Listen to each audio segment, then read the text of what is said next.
guys, it's Maddie. So I'm gonna try to be a little more quiet than normal when I have Shadow here. This is my leopard gecko. So she is going to be joining us in this video. Hopefully she'll be a little calm. Sometimes she gets a little rowdy. Huh, baby? You wanna say hello? Hello. I think she's getting ready to shed again. So we'll just have her chill here with us. So I'm gonna be making a video all about the time I developed severe insomnia. So first of all, if you are someone that suffers with insomnia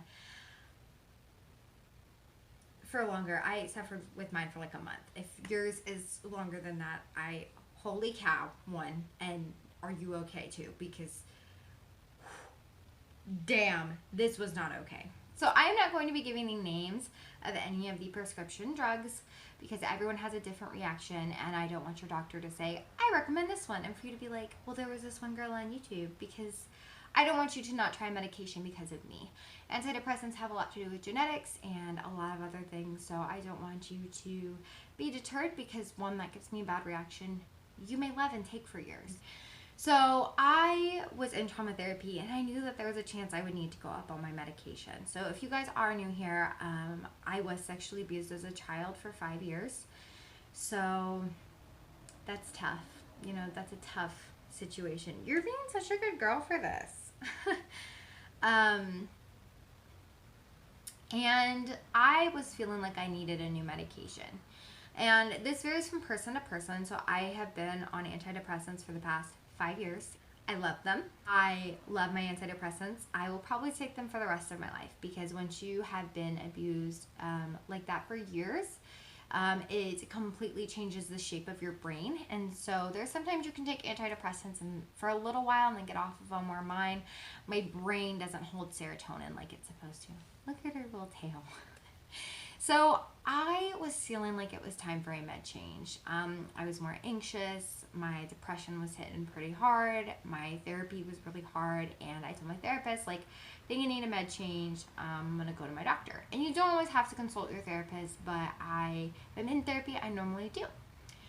So I went into my doctor and he prescribed me this medication, and it was similar to the one I was taking. They're the same class. So there are times that you have to wean off of the medication that you're on and then step up onto the new one if they're different classes. Meaning if they're close, you can just switch them out. But if they're very different medications, you have to step down off of it and step up onto it.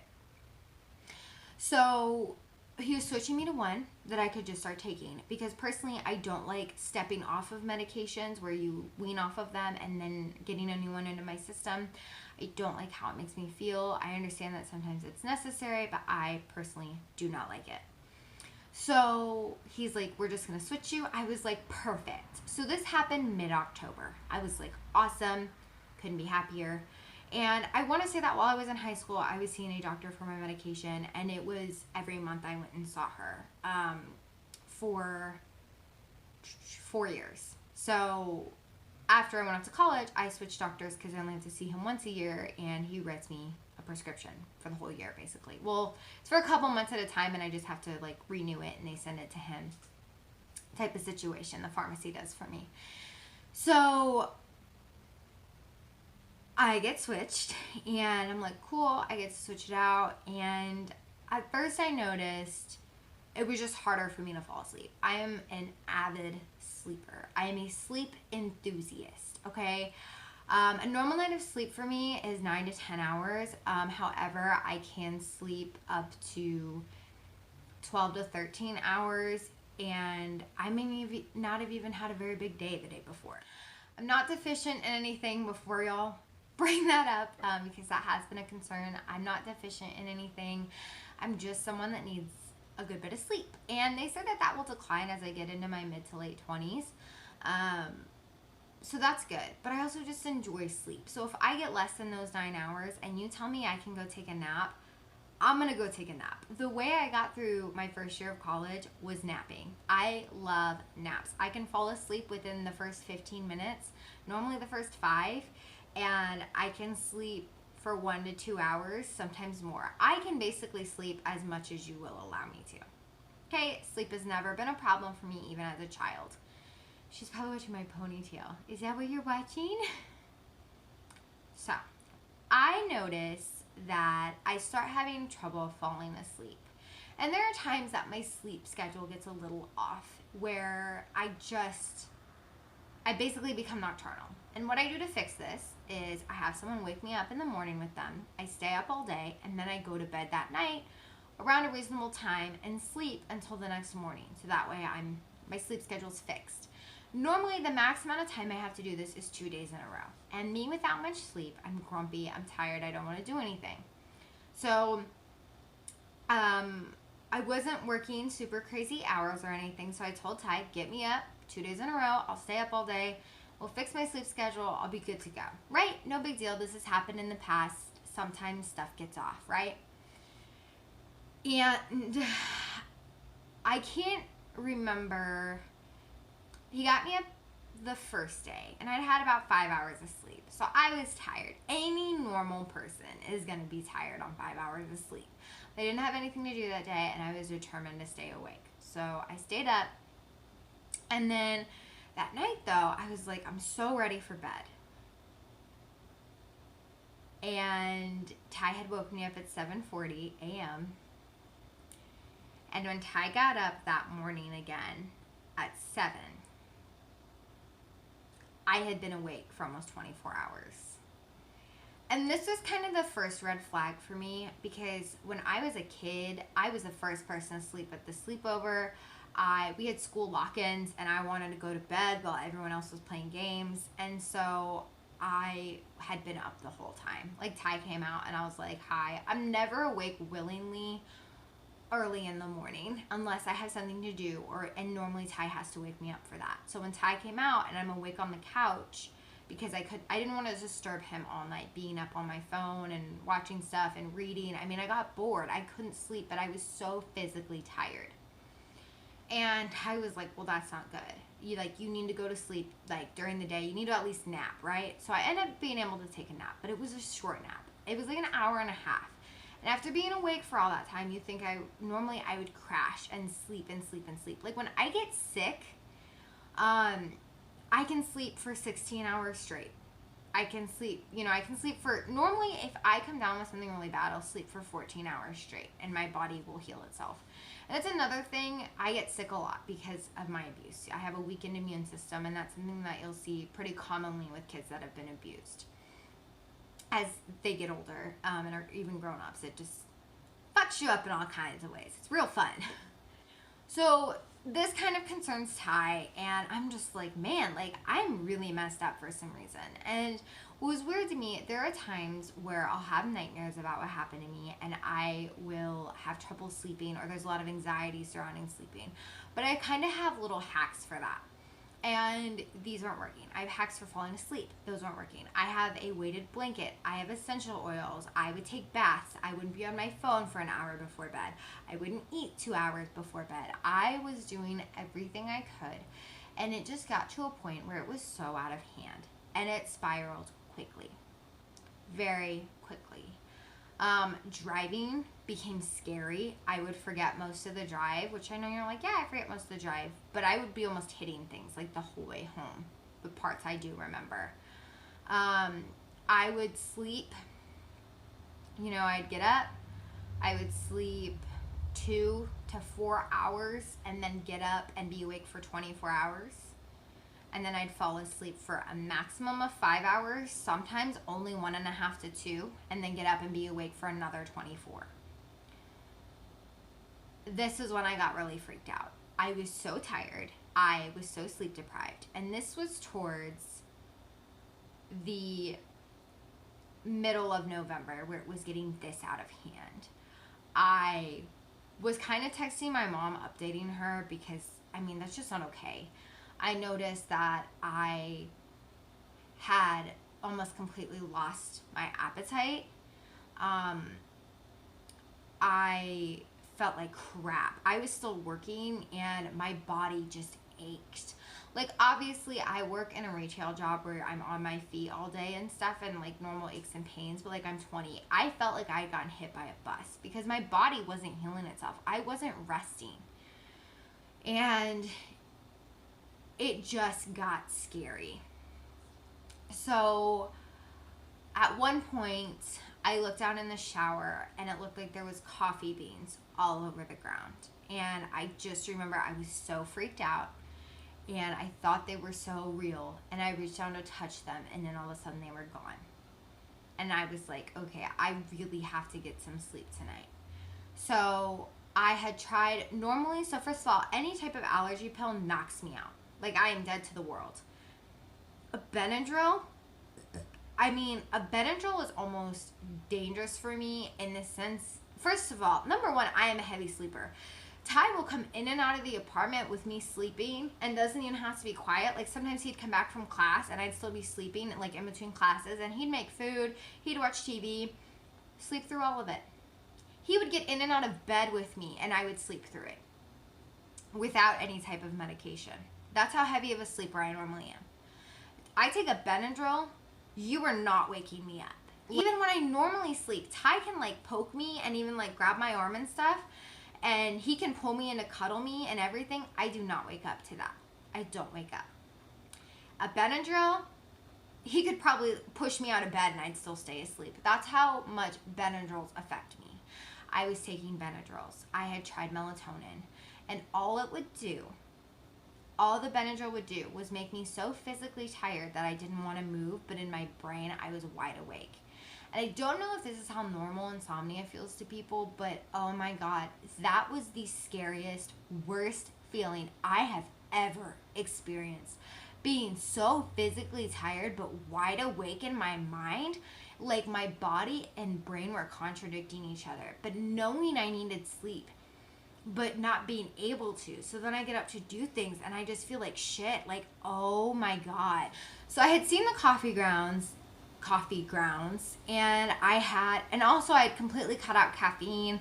I was trying to eat less sugar, all this stuff. Is she gonna attack my ponytail? That would be really interesting.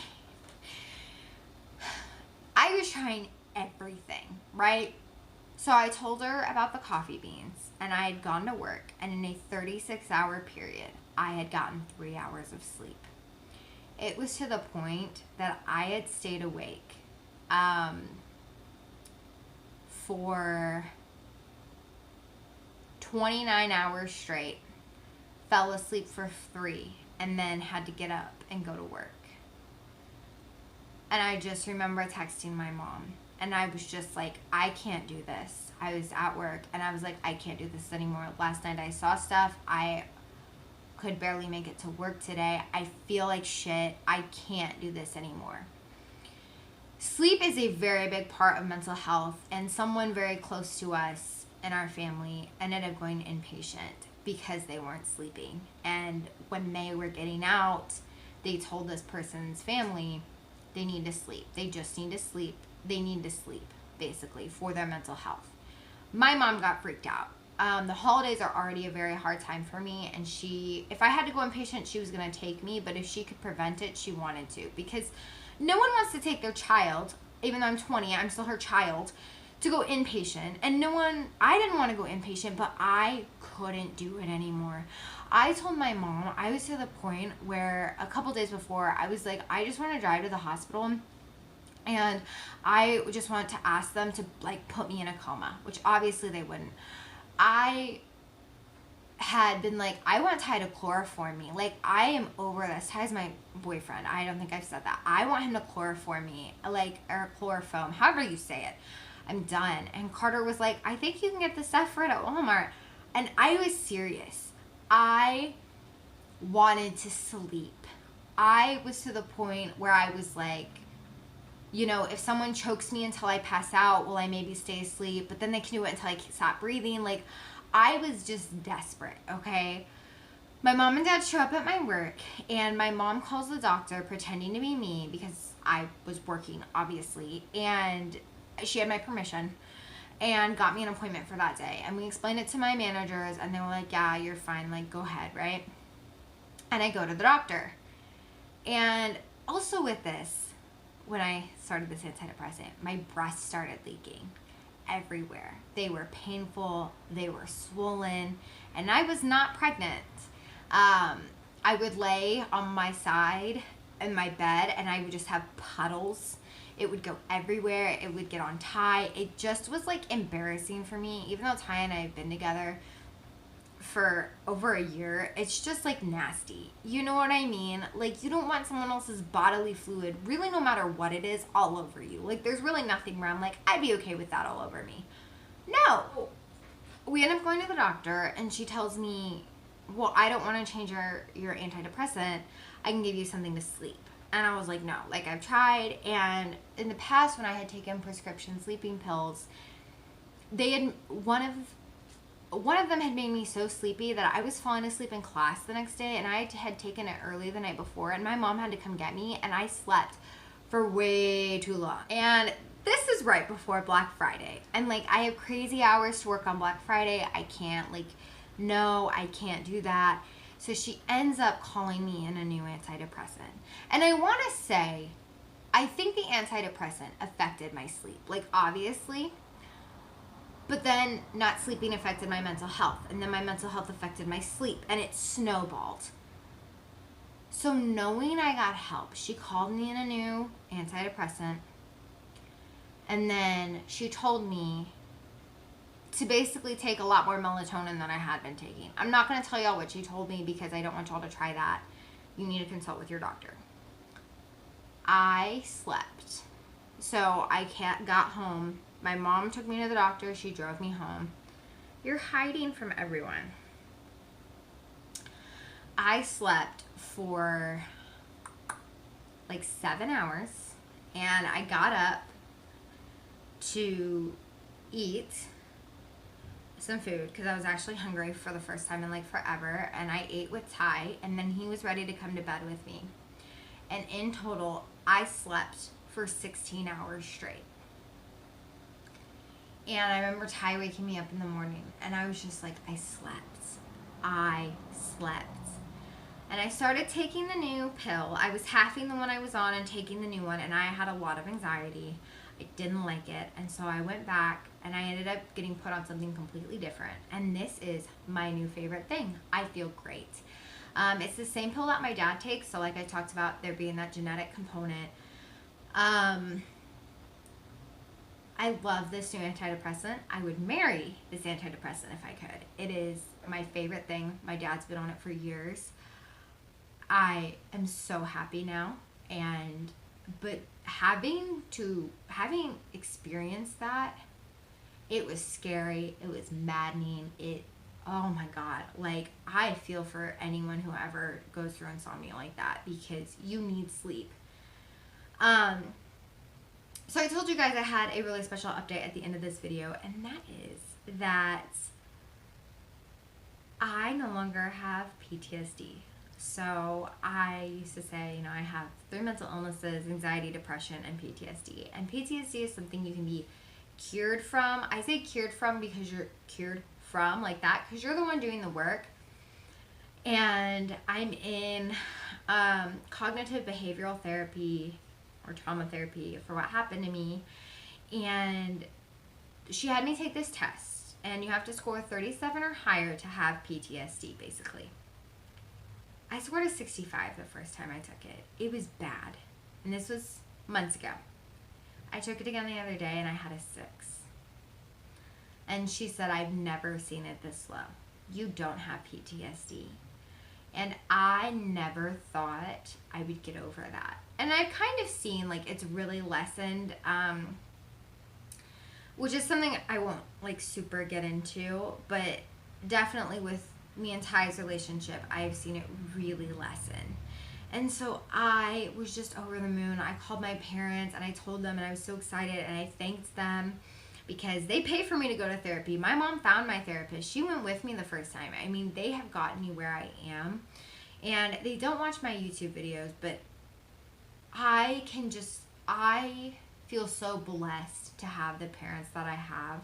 They're willing to pay for me to go to therapy. They're willing to find me a therapist. They're willing to go with me. Anxiety and depression is something that I've had several doctors tell me that I will probably always have because of the abuse that I suffered from, but you can definitely like treat the symptoms.